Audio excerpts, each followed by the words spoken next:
जिस देश में रुपया लगातार गिरता जा रहा है, आज की डेट में अगर रुपया और डॉलर की कंपैरिजन करें तो रुपये की प्राइस है 96.36 रुपीज़ देना पड़ता है हमको $1 ख़रीदने के लिए। तो बाहर से हम जो भी सामान मंगाते हैं, जो भी फॉरेन से सामान मंगाते हैं, डॉलर में पैसा पे करना है, तो हमें इतना महंगा रुपया की प्राइस हो गई है, इतना महंगा हमें पे करना पड़ रहा है। इसीलिए हमारा पूरा इन्फ्लेशन में जा रहा है, इकोनॉमी बहुत महंगाई बढ़ रही है और हमारा जीडीपी भी गिर गया है। इसके ऊपर कोई बात नहीं करने को तैयार है।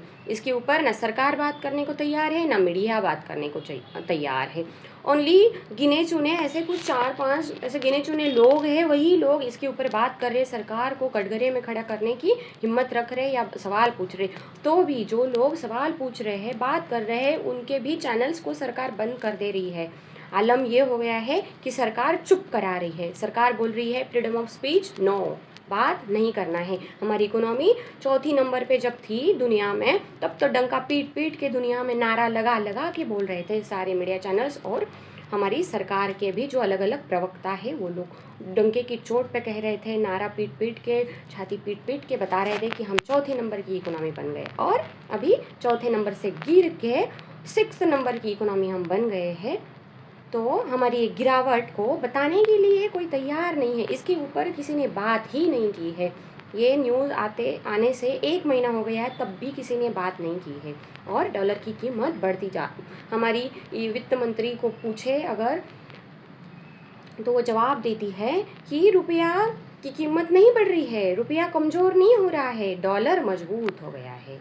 मतलब रुपया कमज़ोर नहीं है। पूछो, ऐसे लोगों को हम सवाल भी क्या पूछें। और ऐसे लोगों के हाथों में हमारे देश की अर्थव्यवस्था की बागडोर हमने दे के रखी है, तो यही हालत होगी। और हम विकसित भारत वाला जो सपना देखते हैं ना 2047, अभी जो लॉन्ग विज़न दिया है, वो भूल ही जाओ। कभी हम विकसित भारत होने ही नहीं वाले। हमारा देश कभी विकसित होगा ही नहीं जब तक हमारे देश की बागडोर ऐसे ऐसे लोगों के हाथ में रहेगी। हमारा जीडीपी गिर गया, किसी ने बात नहीं की। रुपया की कीमत इतनी ज़्यादा बढ़ रही है, रुपया कमज़ोर हो चुका है, कोई बात नहीं कर रहा है। इन्फ्लेशन बढ़ गया है, कोई बात नहीं कर रहा है। और ये सब कुछ क्यों हुआ है? क्योंकि हमारे सरकार ध्यान ही नहीं दे रही है देश के प्रगति के लिए। सरकार तो बस कुछ गिने चुने लोगों की ही प्रगति के लिए, विकास के लिए ध्यान दे रही है। और इसी में हमारी इकोनॉमी की हालत इतनी भयानक, इतनी ज़्यादा बुरी है, दयनीय हालत हो गई है।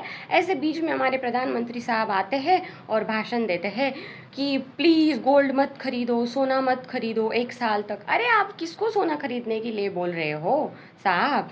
जिस देश में ऑलरेडी 81 करोड़ लोग, मतलब टोटल पॉपुलेशन का 57% लोग फ्रीबीज पे जीते हैं। फुकट में जो पैसा मिलता है ना, कि अलग अलग योजना होती है, अलग अलग सरकार की स्कीम है, फ्री बस, फ्री ट्रैवल, महिलाओं को महिला सम्मान योजना, अभी बोल दिया है लाडली बहन योजना, अलग अलग ऐसी स्कीम्स। और इलेक्शन के टाइम जो पैसा मिल जाता है, इसके तहत जो पैसा मिल रहा है वो अपना घर चला रही है।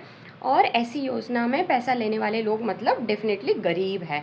मतलब तो हमारे देश के आधी पॉपुलेशन से भी ज़्यादा फ्री बीज पे, फ्री के पैसे पे, फ्री के अनाज पे, राशन पे चल रही है, जी रही है। और ऐसे देश में किसके पास हालत है, किसकी सिचुएशन है कि वो सोना खरीदने जाए?